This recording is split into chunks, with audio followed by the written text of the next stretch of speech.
بسم اللہ الرحمن الرحیم۔ شروع اللہ کے پاک نام سے جو نہایت مہربان اور رحم کرنے والا ہے۔ اگر تجھ سے کسی سوال کا جواب نہ آ رہا ہو تو خاموش رہ، ممکن ہے تیرے جواب کی ضرورت ہی نہ ہو۔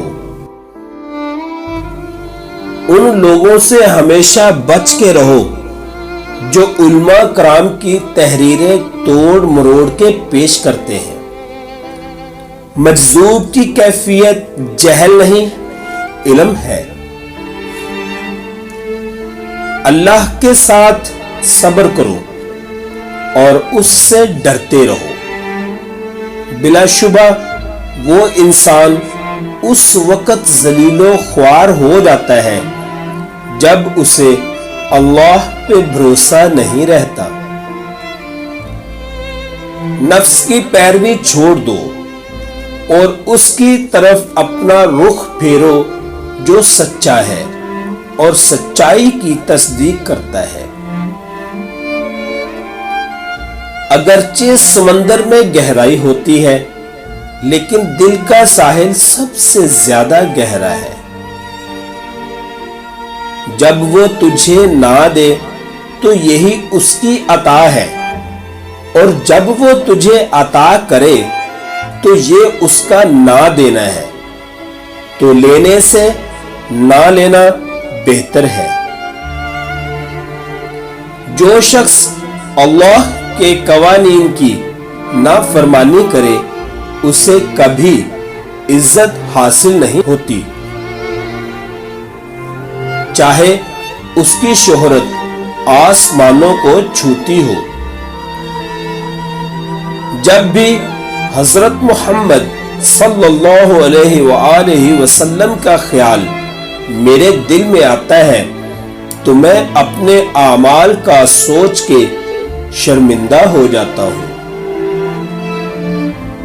جو آنسو ہم بہاتے ہیں وہ ہمارے دل کے باغ کو سیراب کرتے ہیں۔ پریشانیاں تو آتی جاتی ہیں اور آتی جاتی رہیں گی، بس تم اللہ سے امید مت ہارنا۔ انسان کی حفاظت دراصل اس کی موت کا مقررہ وقت کرتا ہے۔ اللہ کا حساب سب کے لیے یکساں ہے۔ جو بیج اپنے چھلکے کو اترنے نہ دے وہ کبھی ایک پھلدار درخت نہیں بن سکتا۔ جس میں یہ چیز دیکھو تو سمجھ جاؤ وہ تم سے سچی محبت کرتا ہے۔ اگر وہ تم سے محبت تمہارے لیے کر رہا ہے تو اس کی محبت پہ اعتماد کر لو، کیونکہ یہی سچی محبت ہے۔ اگر آپ کا دل ایمان کے نور سے منور ہے تو یہ آپ کو سچ کی راہ لازمی دکھائے گا۔ اللہ نے اپنے رسول کے علاوہ کسی کی اندھی تقلید کی اجازت نہیں دی ہے، چاہے وہ کتنے ہی بڑے مفسر محدث ہی کیوں نہ ہو۔ میں وہ شخص نہیں ہوں جو صرف یہ کہہ کر مطمئن ہو جائے کہ فلاں منصف نے یہ کہا اور فلاں نے یہ نہیں کہا۔